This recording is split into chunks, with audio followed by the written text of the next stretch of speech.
What's up, everybody? My name is Brett. Before I found Cafe RE, my drinking had spiraled out of control to where I was hiding bottles any and everywhere I could because my body and mind told me I needed alcohol in my system 24/7. And I'd accepted my fate that this is just how life will be till the day that I died, alone and a slave to alcohol. But since joining Cafe RE, I quickly learned that I was far from alone. Bits and pieces of my story were echoed 100 times over from fellow members, and it's through this community and the genuine and authentic connections that I've made here that I've been able to get and stay sober for over 3 years. Cafe RE has literally given me my life back. So head on over to www.cafe-re.org and use the code CONNECT for your first month free. Again, that's www.cafe-re.org and use the code CONNECT for your first month free. You'll be glad you did. Recovery Elevator episode 592. Give it to yourself that today I'm going to do anything I can to not drink. No stone unturned. I'm going to get to my pillow tonight without drinking and see if you can do that and only focus on that today.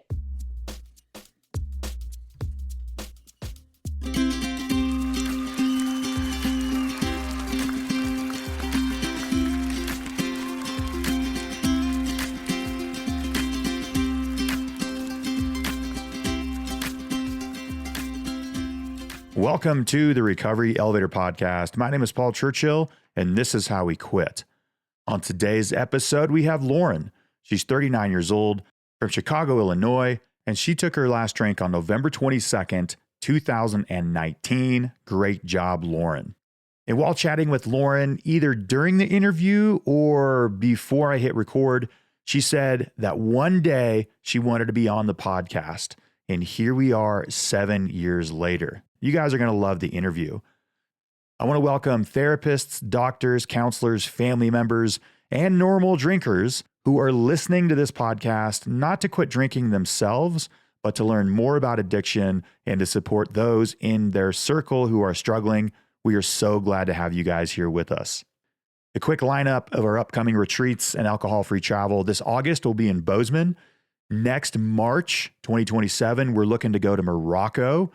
In the fall, October 2027, we're going to do an AF pilgrimage in, I think it's the Camino de Santiago in Spain.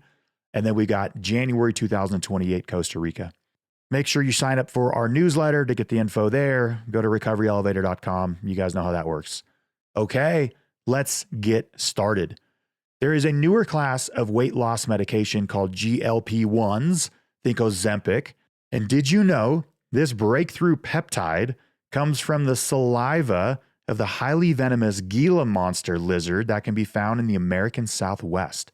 So quick point to drive home here is that everything is sacred. And a lizard, which has the name monster in its name, contains the enzymes to fight the obesity epidemic that kills millions. Just think about that one for a second. So this peptide from the Gila monster is so effective at helping people lose weight that there's even a term from the visual appearance in your face after prolonged GLP-1 use that's called Ozempic face. So real quick, here's the skinny of how it works. The big ones are it slows down digestion, cues the pancreas to release insulin when blood sugar levels are high, and the big one here, it curbs the appetite, or it turns down the noise of food cravings. And it has also been reported that it helps with alcohol cravings, as it targets the brain's satiety center. I actually had to Google how to pronounce satiety. So I have read and heard that in addition to Ozempic helping food cravings, it can also help with cravings for opioids, cigarettes, and alcohol. And that's what we're going to cover today. The research is in the initial phases, but there have been studies showing that GLP-1s can lower alcohol cravings. For example, the 2026 Lancet study, which is a randomized double-blind trial published in the Lancet, investigated GLP-1's uses in patients with alcohol use and comorbid obesity. Researchers found that participants taking the medication alongside cognitive behavioral therapy experienced a 41.1% reduction in heavy drinking days. Another clinical trial published in JAMA Psychiatry, or maybe JAMA Psychiatry, found that GLP-1s significantly reduced weekly alcohol cravings compared to the placebo and reduced the actual amount of alcohol consumed in controlled settings. Now, links to both of these studies are in the show notes. Thank you, Robin. Now, I want to highlight both of these studies are super nuanced and none are for just alcohol. And for the first study I mentioned, it's combined with cognitive behavioral therapy, which that alone has been effective in treating alcohol addiction. That's basically the foundation of the SMART recovery program and the handbook. So from my research and from firsthand accounts and conversations, I'd say that yes, GLP-1s can and do help with alcohol cravings and alcohol addiction. And there's no judgment on my end if you're using a GLP-1 for this purpose. Why would there be? Now, will this be the magical cure for alcoholism that we're all looking for? That is a no, but it could give you the jump start you need. Now, I say no, this will not be a significant tool in recovery or long-term recovery specifically for a couple reasons. The drinking problem is a manifestation of the batshit environment you live in, that we all currently find ourselves in. A GLP-1 doesn't fix that. A drinking problem is the canary in the mine saying something in your life is out of balance. A GLP-1 doesn't fix that. A GLP-1 is like putting an oven mitt over the mouth of the messenger, which is telling you that a change needs to happen. A drinking problem represents a DIY attempt to heal a fractured relationship with the self, others, the earth, and more. The word for that is disconnection. A GLP-1 won't fix that. Over the last 11 years on the RE podcast, we have covered several medications that I thought would have moved the needle with alcohol recovery, but they have not. The most notable being naltrexone, Antabuse, and GABA. Now, don't get me wrong, I have heard success stories, mostly with naltrexone, but they always come up short in the long run, and I don't think GLP-1s will be any different. The biggest reason why here is that drinking is but a symptom.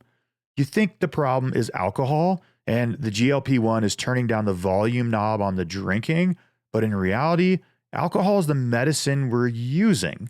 So the GLP-1 is another medicine used to then eliminate the other medicine. There's a break in the chain. There's a fracture there. What I'm getting at is this. The healing from an alcohol addiction isn't about eliminating alcohol cravings, which is what a GLP-1 could potentially do. It's more about dismantling than rebuilding a life that no longer requires alcohol. This is rediscovering the joys that put a smile on your 7-year-old self. It's getting rid of toxic relationships and places that caused you to drink in the first place. It's about finding people who stand by you when you feel you're losing control. Can a weekly GLP-1 injection from your local physician at the local pharmacy give you this? No, of course not. But it could be a start or a way to find some traction. We've always said on the RE podcast that there is no one-size-fits-all path to sobriety. For some people, it's AA. For some, it's therapy. For others, it's community, nature, spirituality, movement, yoga, and all that stuff. And maybe for some people, this path starts with the GLP-1. Recently, I asked the Alcohol-Free Community Cafe RE for first-hand accounts with GLP-1s, and the results were all over the board. Some reported that yes, it's been an effective tool. Someone noted that their coworkers continue to drink a lot of alcohol when they're on GLP-1s and it hasn't made a bit of difference. Someone said that the combination of naltrexone and a GLP-1 was the ticket. Some say if you take a GLP-1, you get super sick, somewhat like Antabuse. So it's still early with this, but I don't think a GLP-1 will move the needle, especially in the long run. But I encourage all of us to remain open. Now, the science is catching up to what we've always known, that the brain can change, that recovery and healing is real. It can be done. It's possible. And one thing I want to mention before we conclude. So next month, we're releasing the book, This Is How We Quit, which is a compilation of recovery stories. It's an amazing book. You guys are going to love it. Now, in the 22 stories selected, not one person used a medication like naltrexone or a GLP-1. Now, this wasn't on purpose when we selected the stories. It's just how it ended up. And I realized this after the fact. And I went back and I said, hey, were there any No, there was none. But what was referenced in every story was coming back to community and connecting with the self. which a GLP-1 doesn't primarily help with or at all. So I hope you all enjoyed today's intro. Next week, we're going to cover a loss that I recently experienced in life and how it's made me rethink some things. So tune in next week. And after the interview with Lauren, I am going to mention some medicines that I continue to hear over the years that are quite effective. But before we hear from Lauren, I want to mention this episode is sponsored by BetterHelp. Let's talk how to thrive instead of just surviving this summer. For some, summer is the best season. Barbecues, camping, the sun's out later, the kids are out of school. For others, it can be tough. The kids are out of school. You got to juggle it all. And this can lead to overwhelm, and you're counting down the minutes until the kids are back in school. So the seed I want to plant with you at the beginning of summer is to take care of yourself. Put yourself first. And a great way to do that is therapy, to talk it out. We believe in BetterHelp, what they're doing. That's why we've been partnering with them for over 5 years. They've got over 1.7 million client reviews with an average rating of 4.9 out of 5 stars. You don't have to say yes to everything this summer. Find support and therapy. Sign up and get 10% off at betterhelp.com/elevator. That's BetterHelp, HELP.com/elevator. Lauren, how are you? Hi, Paul. I'm good. How are you? I'm doing well. Thank you for asking, Lauren. Let's get right into this. When was your last drink? My last drink was November 22nd, 2019. Yeah, right on. Coming up on 7 years. How do you feel, Lauren? I feel great. I feel lucky to be here. Yeah. Was there a time before you quit drinking where you ever thought you'd make it this far? I didn't think I could make it like one day at the end of my drinking career, so I am really surprised to be here. Didn't think you could make it one day. And here we are, 6.5+ years later. That's so cool. Yeah, and I felt the same way. There was a time I was like, well, this is how it ends. And I've heard that so much on this podcast. So listeners, at the very beginning of this interview, if you're listening going, well, Lauren's got 6.5+ years. I don't think I can make it a day. Well, Lauren will share later how she was in those same boots. Just kept going. But before we get there, Lauren, give listeners some background about yourself. This is where you're calling in from, your age, maybe what you do for a living, what does your family life look like? And then most importantly, what do you like to do for fun? Yeah, so I live in Chicago. I am single. I live close to my 2 sisters and my brother and my mom, and we spend a lot of time together. I am a director of business process for car wash equipment manufacturer. And for fun, I'm in a lot of clubs in Chicago, coffee club, brunch club, book club. I like to take painting classes. So I just like to stay busy and do everything that the city has to offer. Our very first Recovery Elevator retreat meetup was in Chicago. It was in 2017, and I was blown away. Such a cool city. Are you from Chicago? Yeah, I'm from right outside of the Chicago, a little suburb called Elmhurst. Yeah, I was so impressed. We were in the downtown area, but I left with a great feeling. And we scheduled it before the Chicago Cubs had a great run at the end of the season. And so it was my first retreat, first meetup. I was like behind on everything. It's like, oh crap, we should now look at hotel rooms. Well, everything was booked and so damn expensive. And the only thing that we had was a youth hostel. And I was like, oh no, this is not good. But it ended up working perfectly because in the youth hostel, we all had to stay in bunk beds, which just like propelled the connections, right? You can't like shut your door and go recess to your own hotel room. There was no getting away. And so it ended up working out really well. So, well, cool, Lauren. Let's do what we came here to do. I'm going to turn it over to you with your story. I'll jump in with questions. Let's do this. The first time I had really like drank was I was 16 and I was on a double date with a girlfriend. And these guys got us like the old Bahama Mama, those handles of, like mixed booze. And that night I blacked out and I really continued to black out every time I drank almost through the rest of my drinking career. And so fast forward, I went through college. I was in a sorority. We had mixers. We were always doing different drinking activities. And I was the type of drinker that I was drinking a lot. I was okay. And then poof, the lights went out. I would black out and be the messiest person in the room, the drunkest person in the room. And that just kind of continued. It took me a longer time to graduate college, probably because of my drinking. It took 5 years. Then I graduated college. Finally, I got a job. I was drinking a lot on the weekends and the evenings after that job. Then I continued to get other jobs. I would be like drunk at work events when there was like those mixers or corporate networking events. Over time, it just kind of continued to progress. And when it really got bad was 2018. And that's when I started traveling a lot of the time for work. So I was traveling probably 90% of the time. I was on airplanes, staying at hotels, airport bars, and I was just drinking all the time. When I wasn't traveling, I had a lot of flexibility in my schedule. So I used to just drink when I got off work at 5, but that changed to drinking, like looking at my watch on Saturday mornings at 10 a.m., being like, is it 10:30 so the bar can open so I don't feel so pathetic having a drink by myself at a Saturday morning at 10 a.m. And so it just kind of really snowballed. It was always a problem. I always knew I had a problem from my teenage years, but that's when I was like, I'm not going to make it if I keep going this path. I had a lot of what I think maybe other people would be their rock bottom moments, but unfortunately it didn't stick for me. So in 2016, I got divorced, and that was really devastating for me. And I was just having a lot of struggles with that. And I came home to Thanksgiving to a turkey trot, and I was just really overwhelmed. I had drank a lot the night before at Black Wednesday, where we all, like everyone from high school, goes to the town bar and gets pretty much blacked out drunk. And then the next morning at 7 a.m., I'm going to do a turkey trot run, like a 5K. I've got my Baileys and my coffee, do a little bit of the run, go back to the tent where the bar is, start drinking screwdrivers. And before I know it, I'm in the hospital. I was running home and I face planted. I knocked out all of my front teeth, like 5 of my front teeth.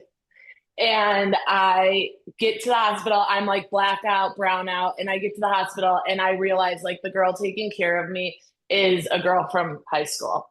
So it was like so mortifying. And that should have been my rock bottom, but it wasn't. I would just brush it off, just put my head back down, start drinking again. And so that was 2016, then keep progressing. 2018, I'm traveling all the time. I'm driving drunk all the time, blackout driving. My car's getting messed up. I wake up in the morning and I'm like, what happened to my car? It's just a lot of low moments. So I tell myself I need to quit drinking, and I start like watching YouTube videos at night about quitting drinking and that sort of thing when I'm in the hotel. And I make the decision that if I'm going to quit drinking, I'm going to have to get off the road and have a job that's more stable. So that was kind of where I started with that. Lauren, you came out of the gate hot there. That was awesome. You're flying. Your teeth look great, by the way. I can see Lauren in the Zoom square. Wonderful, beautiful smile. Full of light, really. I want to go back to, you said like from the start, you knew, right? Yes. How did you know? Was that because you were lapping the pace car or drinking faster than everybody else? How did you know? Drinking faster than everybody else, acting more reckless than everybody else. Feedback I got from peers of like, I can't believe what you did, and having no idea that I had done that. And I did drink much faster than everyone else. I drank a lot more than everyone else. But I also ran with a crowd always that drank a lot. So even though I drink a lot, like they drink a lot too. So a lot of bad behavior was like swept under the rug. And so I made sure I stayed, with that type of pack. Okay. Was that a secret that you kept with yourself, like through college? I think you said did you say sorority? Yes. Okay. Was this something like you knew the whole time, but you're like, I'm just going to keep this under wraps? Did you share it with anybody? One time when I was around 21, I shared it with my dad. I was drinking and I was like, got up the gumption to tell him, like, I think I have a problem. I black out when I drink. And I thought for sure he was going to put me straight to rehab. And I told him that, and he kind of brushed it off and was like, you know what, Lauren, that happens to everyone. And when that happened, then I really just doubled down and was like, this is life. So then I didn't really tell anyone else or try and do anything to change it. Okay. Interesting. Your dad was probably like, yeah, my daughter's going to a college in America. Yeah, that's what they do there.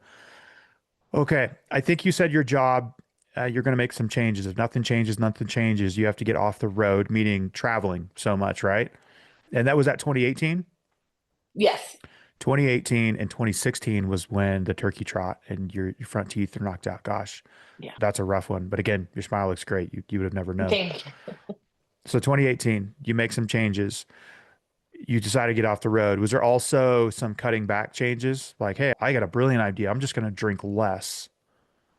Yes, I thought that was a brilliant idea. I thought if I got off the road and wasn't like different places, if I wasn't always in a hotel bar, if I wasn't always lonely at night, if I wasn't always in an airport, that I would be able to cut back. And so, of course, I did try very hard to moderate. I did moderate a little bit, but it would be like moderate one night and then go wild the next night. And then after I got home and wasn't traveling as much, even though I wasn't traveling as much, I was always at our local dive bar with like all of my high school friends. I was there a lot. So now instead of at 5 o'clock going to a hotel bar, I was just going to a dive bar and drinking with all my friends there. And so I wasn't really changing that much. And then what happened was, I was always letting down my family and that sort of things and not following through on commitments and making up excuses and lying a lot. And one weekend, I was supposed to come and help my family paint an apartment. And it was in Michigan. I'm in Chicago, so that's like a 2 hour drive. And I drank the night before at the dive bar with my best friend, and I was, not intending to drink a lot. I was intending to moderate. But of course, I drank too much. We got in a fight. I blacked out. I drove home and I didn't realize it, but I had talked to my sister on the way home. So then in the next morning, I was late to show up to this apartment. And my sister calls me and I wake up and I'm kind of making up excuses.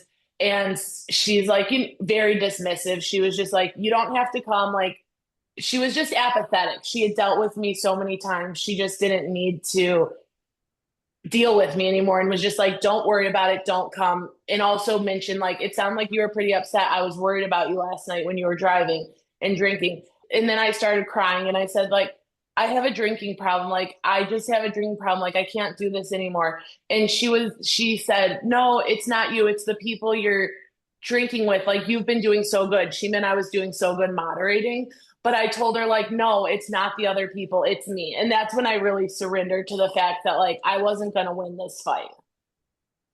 Did your sister come around to that after you said it? No, it's not them, it's me. I don't really remember. I think, I had probably said some things like that before, like that I shouldn't drink or something. So I don't really remember what happened there, but I don't know that she really thought I wasn't going to drink, that I was really done. And I don't know if she believed most of what I said at that point because I just couldn't be trusted. Sure, sure. What happens next? So what happens next is I go up to Michigan and I help paint the apartment. And now this morning I told her I'm not going to drink. So then my family, we would always go out to dinner, and after dinner we would go out for drinks. So I get through dinner and I don't order a drink, but I'm like very physically anxious. I'm sweating, I'm hot, I feel so anxious trying to get through dinner without a drink. And it had been a long time since like I was a daily drinker. I didn't care what I drank. I drank Miller Lights, I drank wine, I drank gin and tonics. As long as I was drinking, I was happy. So it was really hard to not be drinking. And I think it was physical withdrawals as well. And so then we get to the bar. My dad's like, let's go to the bar now that dinner's over. So we go to the bar and I'm telling myself, like, you can't order a drink. I knew if I ordered another drink, it would just perpetuate that I would keep drinking forever. And I just had to stop. And I've known now for like a few years that I needed to stop. Yeah. Hang on. So you're at that bar. You said if you ordered a drink, you knew that you were going to keep on drinking forever. Was that kind of like an expression, or was it like it's a now or never thing, Lauren? If we have that drink, this is going to go on forever. It felt like now or never. Okay. Yeah. Gotcha. Like I really had to surrender and be like, I really truly, when I woke up that morning after I talked to her on the phone, I kind of just prayed because I knew that where my life was going, I was either going to end up in prison because of the choices I was making, or I was going to end up dead because I was continually making more and more risky decisions. And I kind of just prayed and said, you know what, God, I don't think I can get sober, but I don't want to die and my family not know that I tried. So I am going to try. And if you help me get sober, I will help other people get sober. Because I truly, from the bottom of my heart, did not think I could physically get sober. I felt too far gone. You mentioned the word surrender twice. What is that for you? And what did that look like for you? For me, surrender meant that I was going to literally try to do anything I could to get sober. Like this was my last hurrah. No stone unturned. Like I was going to put my very all into it because I felt if I didn't, that I would end up in prison or die. And I at least wanted my family to know that I tried because I knew everybody knew I had a problem. Was it a moment of surrender or several mini moments? It was one moment. It was just in that moment, just on my bed, crying, praying, saying, like, if you can help me do this, I will help others. Do you remember maybe how that felt in that moment of surrender? It was terrifying because I really didn't think I could do it. But I was like, if anything's going to work, it's going to work now. Okay. And you said you thought you were too far gone. I heard that, right? Yes. Okay. And listeners, I want to zoom out for a second. I've heard that so many times on this podcast, and I know there's somebody listening that says, well, that worked for Lauren, but I'm too far gone. What do you have to say to them, Lauren? It's never too late. Like, if you have tomorrow, then you still have time. You can get up, you can try, just show up. Just say, I'm going to do everything I can today, right now. And some people say, like, one day at a time. And for a long time at the beginning of my recovery, it was 1 minute at a time for me. Yeah, the only line that you can cross that you can't come back from when in terms of too far gone, that would be death. That's when you're not breathing anymore. So if you're listening, I, you're not too far gone, nope. right? And if Yes. you're listening, you haven't given up. That's Yes. huge. And if you're You're halfway listening, there. yeah, you're more than halfway there, I would say. And if you're listening, you're not alone because that's the biggest battle you have to overcome. All right, you surrender. Was it like all right, I'm going to double down, just me and Lauren, where to get this figured out? Or did you start to tell people? Did you join community? What were your next steps? So then I came home from being with my family and I was just, it was me and myself in my apartment. And I didn't know how I was going to do this. I really didn't know anyone sober. So I just Googled sober podcasts and a recovery elevator was the first thing that came up. I saw that there was like a ton of episodes. And so immediately I started at episode one and I just started listening and I just started walking. So I would just walk in circles around my apartment complex, listening to Recovery Elevator for hours and hours until I like wore myself out and then I would go to sleep. And I just did that over and over and over and over again for a long time. And I've told you this, Paul, but like you were really like my first friend and only friend in recovery. I felt like, okay, me and Paul are just gonna walk. And I just felt like every story that I heard, I was like, regretfully, I am in the right place. Like, this is where I'm supposed to be. I can relate to everyone's stories. You talked a lot about like seeing the similarities, not the differences. And I was only seeing differences for so long. But when I did surrender, I saw nothing but similarities in everyone's stories. And so I did know, like, I just have to keep showing up. Well, I'm honored to be your first recovery friend and a friend in Thank general. you. We all need friends. So that's great. That's neat. When did you realize after how many episodes, how many miles walked or laps around the block of like, oh, wait a second, there's a chance that I can do this? That's a good question. Like, one time, actually, I don't know how long it was into it, maybe a month or something, and I was listening to the podcast, and something in my head just said, like, one day I'm going to be on that podcast. And I was like, that means I'm going to stay sober. So it was just kind of like, when you have those moments where something just washes over you. And I was just like, one day I'm going to be on this podcast because I'm going to stay sober. So that was kind of then a goal to stay One sober. day I'm going to be on this podcast. That sounds like it was 7 years ago. Yeah. Oh my Yeah. gosh.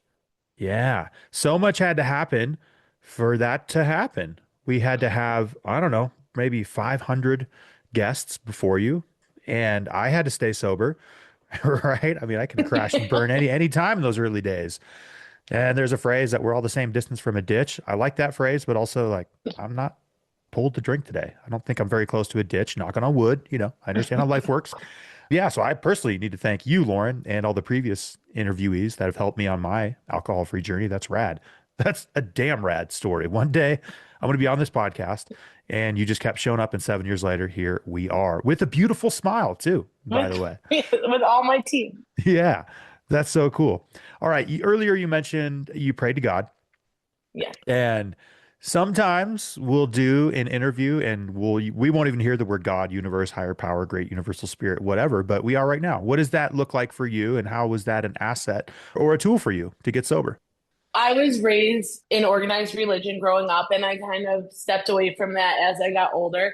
And during COVID, I found my way again with God and more organized religion in a space that felt comfortable for me. And so it is an important part of my recovery program. I do try and go to church every Sunday. I pray. I like to lean on my higher power for just strength and hope because I feel I was so far gone. I do feel like it's divine intervention that I was able to get here, get sober, stay sober, and continue to live a sober life. And I feel like I owe a lot of that to my higher power.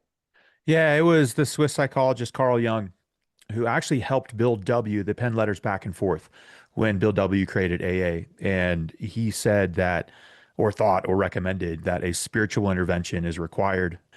And a lot of people, that's a turnoff because it's like God, it's somebody hanging on a cross. But my gosh, that's infinite there, right? That's the wind, that's the grass, that's the trees, that's whatever you want to make it. Just don't make the God yourself. Did you go to AA? Like, how did you do it in the early days? Thank you for listening. You mentioned the podcast, but anything else? No, I really just for a couple years just listened to the podcast. That was the only thing I had in terms of recovery. I really didn't do any quit lit. I just listened to the podcast. I did get into therapy right away, so that helped. I did cognitive behavioral therapy. I think that helped tremendously in the beginning, just helping me see my truth. I know that something that I remember in the beginning was my therapist asked, how did your drinking affect others? And I like very sincerely said, like, my drinking didn't affect anyone else but me. And that just is so far from the truth. But that's how like lost in it I was. And so I needed a therapist to help me like really see my truth and help me repair relationships. I had a lot of repairing that I needed to do. And then in Cafe, there were meetups, and there were a few people in Chicago that were meeting up for a little bit during COVID. And so that was nice. I was able to meet up with them a few times a year.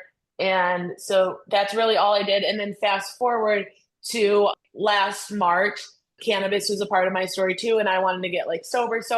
So I thought I need some more community and I need some more help to like cross that bridge and make it to that finish line. And so that's when I started getting involved more with Cafe RE and I started attending meetings.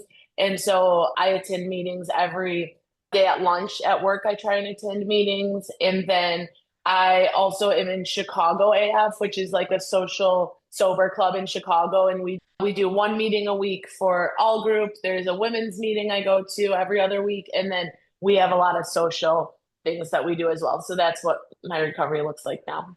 Lauren, in the early days or any time over the last 7 years, has there been cravings, and how'd you get past them?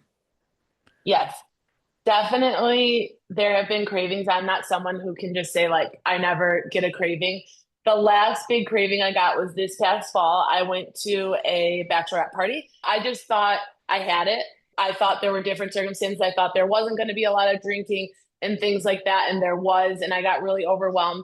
And I just reached out to somebody at Cafe RE and I just said, like, I am really struggling. Like, I really want to use. And they just helped me. We got on a meeting together. I got some Taco Bell and got through it. But really now, if I have a craving, the first thing I do is just tell someone. I have lots of phone numbers in my phone in Cafe RE. We're always sharing phone numbers and in Chicago AF as well. And so I have a lot of people that I can tell. And before that, I would tell my sisters or my mom and just say, like, I'm having a really hard day. I want to drink today. And that takes some of the power away for me. Yeah, I just recorded an episode this morning and there was a quote that I read. The way to cut pain in half is to share it with somebody. And the only way to double happiness is to share it with somebody or joy. But the common denominator there was you reached out to somebody, got Taco Bell. Let's not forget that. But you shared it with somebody else and somebody helped you through that. I used to ask this question more often. I don't ask it that much anymore because it's kind of like a moving target and we'll never get to the bottom of it. But there's a line in AA which says drinking is but a symptom, which I think is the most profound line in the entire book. It's spot on. It's not about alcohol. Who would have thought? But do you know the role that alcohol was playing? Maybe the why behind the drinking? I know you said therapy earlier. Have you thought much about that? Yeah, definitely. One big thing for me is when I got sober, I found out that I had like mental health issues that were undiagnosed. So I have bipolar. So that was one thing to find out that I had bipolar and that it was causing like a lot of noise in my head and the drinking was quieting it. So that was definitely one thing. And just culturally, I grew up in a Irish Catholic family from the South Side, and there's just a lot of cultural drinking and just generational issues that I think have contributed to it. And I think that quote is so right. Yeah, and the reason why I feel it's a bit of a moving target and I don't ask it as much is because you don't know the whole story. I've gone to so many therapy sessions with the goal, I'm going to get to the effing bottom of this, but I don't know. I don't know my parents' full story, nor their parents' full story. And I've heard the generational trauma goes on for at least 7 generations and more. And so you don't know, but you got what you got. And it's really nobody's fault, but you got to do something about it. And you're doing something about it. And I still love that line of one day I'm going to find myself on this podcast. Miracles happen every single day. And if you keep showing up, here we are, both of us. It's a miracle for you, a miracle for me and the listeners. Again, if you think you're too far gone, you're not. Right, Lauren? No, no, you are not too far gone. Were there any themes in your sobriety, like through the years? Like, did it get easier, or was there a year that just smacked you in the forehead? Like, well, I guess we're dealing with shame. I guess we're dealing with the inner voice this year, or whatnot. Yeah, definitely. So something I like hate to kind of share, but feel I have to share always is the first 3 years for me were very hard. I never got the pink cloud. And some of that might have been that I wasn't connected in community. Maybe I would have had a different experience, but doing it on my own, the first 3 years were just incredibly hard. And I don't like to say that because I don't want people to feel like, oh gosh, like how am I ever going to get through this? But I will say it was well worth it and it does get better. And, year one to year two got a little bit better, but for some reason, those first 3 years were just very touch and go for me. I didn't know if I was going to make it. It was a grind to stay sober each day. And so that was really hard for me. But then as time's gone on, this year for me has been a lot about giving back. I've been hosting in Cafe and now I'm an ambassador with Cafe, a new member ambassador. And I've been hosting meetings in Chicago AF and hosting events in Chicago AF. And I finally feel like I've really found my footing, and so many people have given so much to me that it's like my turn now to give back, and that's really helping my recovery. So that would be a theme this year. But there were some hard years and there have been some hard times. I am so grateful for the life I have today, but it's not always been easy to get here. Yeah, and I appreciate your honesty. We want to keep this podcast real, right? At the beginning, I said, "How do you feel?" You're like, "Great," right? Sometimes I ask that question, and people are like, "I feel like shit." Be honest with you. And your first 3 years were hard. They were, and not a problem. There's no right or wrong way to do this. I think we'd both agree there might be one thing harder than getting sober those first 3 years. That would have been to continue drinking, right? Absolutely. Yeah. And that's what so many of us forget. Like, man, that whole sobriety thing is going to be tough. And it might be, but like anything rewarding, it's hard, it's a challenge, but what's way harder is to not quit drinking. And I say that with like such a soft and loving, gentle tone, but you'd probably agree with that, right, Lauren? Oh, 100%. So what do you have to say to somebody out there who thinks it's going to be too hard? Your life will continue to get harder each day. If you're already feeling like that in your drinking career, your days will continue to get harder each day because at the end of my drinking career, things just got harder and harder and more unmanageable and more unmanageable. So if you can handle that, you can handle putting the drink down and just trying one day at a time to be sober. I like that. If you can handle that, then you can definitely handle the other side of it. Lauren, what's on the horizon for you? Right? You're coming up on 7 years away from alcohol. Like, what are you going after in life? Yeah, so what I'm going after right now is I am trying to transition from corporate America to doing my own thing. I've been doing sober coaching now. And so just trying to give back that way, mostly working with professionals in sobriety that are trying to get sober because I found with getting sober and learning from other stories that sometimes people in professional careers, maybe medical or executives and that sort of thing, there's like a gap because they're worried about confidentiality. And I believe what really gets you sober and keeps you sober is community. But sometimes you need a little helping hand to get from there to there and that confidence. And so that's what I've been working with. I've been working on an Instagram page where I just share like how I stay sober. So like how I stayed sober in Chicago this weekend and just show pictures and different things. It's called Sober Professional Club. And it's just a year of giving back to the community that's given me so much. Yeah, talk to us about how recovery in general is structured. You just said giving back. You're struggling, you're listening to podcast interviews, trying to find your footing, doing laps around your apartment complex 7 years later. What's up, Lauren? We're sharing it, giving back. You're an ambassador in Cafe Area, you're hosting chats. Just talk to us about how that is structured in the cycle of you're struggling, but then later you give it back. You're giving back. And how is that important for you? It's important for me for a few reasons. One is giving back helps me see and remember how hard it was for me in the beginning.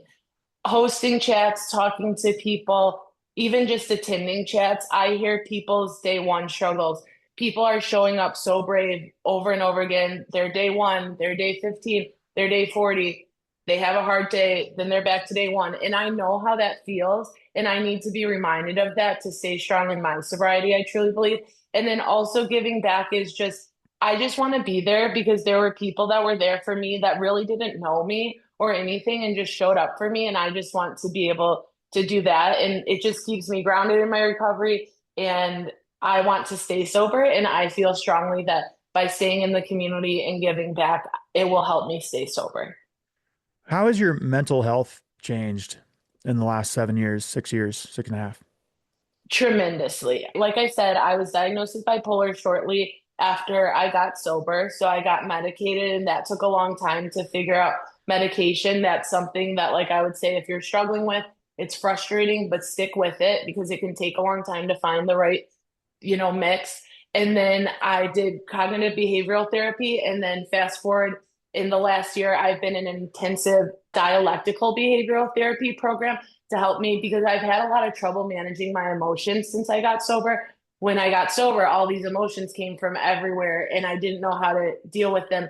Each year in sobriety, I say, like, these are the problems I prayed for. But even though these are the problems I prayed for, it's hard for me to navigate them. And so this year I really had to deal with how to better navigate my emotions and show up more appropriately in different situations, especially when I'm feeling really stressed or really angry or something like that.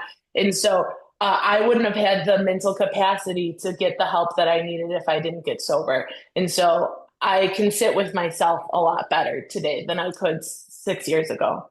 Yeah, that's huge. I can sit with myself a lot better than I could 6 years ago. That's what we're all going after, how to deal with emotions, how to deal with life without feeling the pull to anesthetize it, to numb it. And it's a challenge to be an adult today. I think it's harder for humans to be on the planet today than it ever has been. And I think that started with the agricultural revolution. I kind of have a different topic. It's fascinating, but here we are. And I feel like we're in a precipice with that. Lauren, has anything surprised you in sobriety, like a new hobby or a new interest? Like, oh, I like pickleball. Oh, I like to do this, something like that. I'm just learning interests that I didn't know I had, like painting. I didn't think I was any good at it, so I didn't think I liked it. But I do activities sometimes with the Phoenix, and they offer free painting classes in Chicago. And so I really enjoy that. And I have a craft night with the girls of Chicago AF like on Friday. And I used to always like the loudest activities where there's the most music, the loudest party, whatever. And in sobriety, I found like I like a lot more like quieter activities and in smaller groups and that sort of thing. Would you maybe consider yourself more of an introvert? It's hard to say. I think I am still extroverted, but I need more quiet time than I thought I did. Gotcha. Have you seen things change in the last 7 years in terms of people drinking less or more alcohol-free options on menus or the sober movement gaining momentum? 100%. It looks so different today. I didn't really get into the mocktails and that sort of thing simply because when I first quit drinking, they weren't on the menus. Even here in Chicago, they just weren't options. So I was always drinking my Diet Pepsi. But today there are so many options to make you still feel like part of the group. And even at corporate networking events I go to, there's generally a AF beer on the menu. There's generally a mocktail. And so it's just come leaps and bounds in the menus in Chicago. The AF options just keep getting bigger and bigger. So, and I just noticed that even in things simply like dating, 6 years ago in dating, when I would say I didn't drink, it could be where I was in my headspace too, but it seemed to be perceived as a much bigger deal 6 years ago than it does today. When I say like, oh, I just don't drink, there's not as many questions, I don't think anymore, not as much curiosity around it, just because I think that movement has gotten a lot of headway. Yeah, without a doubt, the landscape looks so much different than when you quit and then when I quit. My goodness. There's a cycle of day ones, right? And I don't think you commented much on it. Did you try several times, like many day ones? It sounds, I don't recall that. I wouldn't relate so much to the day ones. I think I half-ass tried, like, you have a really bad hangover in the morning, like, I'm never going to do this again. And then at 5 o'clock, you're drinking again. But when I really said, like, I surrendered, that's when I surrendered. And so far, I haven't had another day one since then. So you probably know this, but you're in a leadership role in Cafe RE as an ambassador, as a host, and also with recovery coaching. And you've probably seen that people find themselves on a cycle of day one over and over. And I was on that for a long time. What can you say to somebody who's on day one for like the 50th time or maybe the 100th time? First, I would say it's awesome that you're still showing up and haven't given up. That's huge. And I would say just take today and say, give it to yourself that today I'm going to do anything I can to not drink. No stone unturned. I am going to get to my pillow tonight without drinking, and see if you can do that and only focus on that today and see if you can stack it tomorrow and the next day. Yeah, whatever it takes. Several laps around an apartment building, listening to a podcast. I had to go to a hiking trail about 45 minutes outside of my town almost every day of my first month. And I waited until I could see a star before I came back to my house, just Yeah. almost every day. Yeah. Lauren, I got one more question before we hit the rapid fire round. What advice would you give to your younger self? My advice is you are braver than you think you are, and you can do much harder things than you think you are. And everything that you want is on the other side of sobriety. One more. I bet you've got a great quote or a line or a mantra that you dig down and recite to yourself, do you? Yes. Okay. What is it? I did not come this far to only come this far.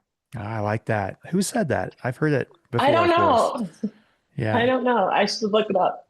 Gotcha. Well, Lauren, we have hit the rapid fire round. If you could answer these questions within 5 to 10 seconds, you ready? Yeah. All right. What's the number one thing you've learned about yourself on this journey? That I am capable of much more than I thought I was. What's your best sober moment?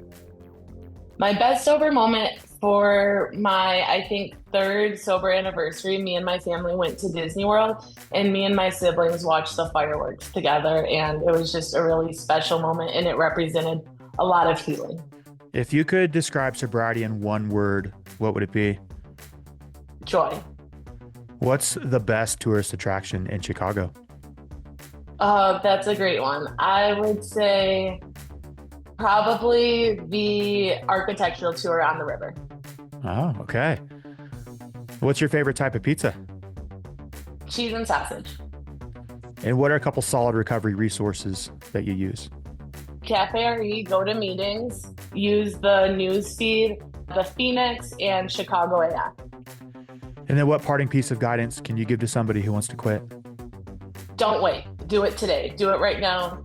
You could have your last drink right now. And before we depart, Lauren, let's hear your own "you might need to ditch the booze if" line. You might need to ditch the booze if you're always the hostess with the mostest and you're taking everyone's drinks and refilling them for them so that you can refill your own and nobody will notice. Gotcha. Thank you so much, Lauren, for coming on the podcast 7 years after you told yourself, I'm going to be on that one day.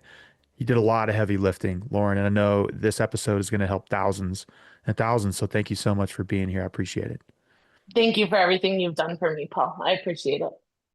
The medicines that I have heard making the biggest splashes in people's lives over the years when it comes to mental health, anxiety, depression, addiction, and that stuff, which are not pumped out by pharmaceutical companies, These are ayahuasca, psilocybin, ibogaine, and Bill W.'s favorite, LSD. And this is always under the guidance of a shaman or professional. Now, I've experienced with some of these, not all, and the last couple times I've used these, the medicine told me to stop taking them, to go outside, play my ukulele, hang out with my family and my dog, Ben. And more on Ben next week. I want to thank our production team for today's episode.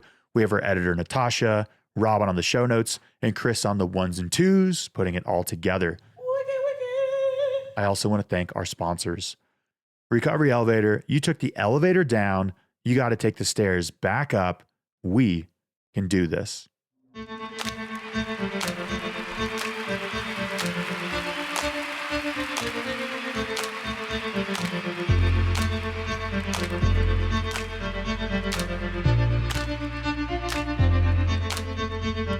I see you, Savior, I see you, Savior, Almighty Savior, I see you, Savior, I see you, Savior, I see you, Savior, Almighty Savior, I see you, Savior.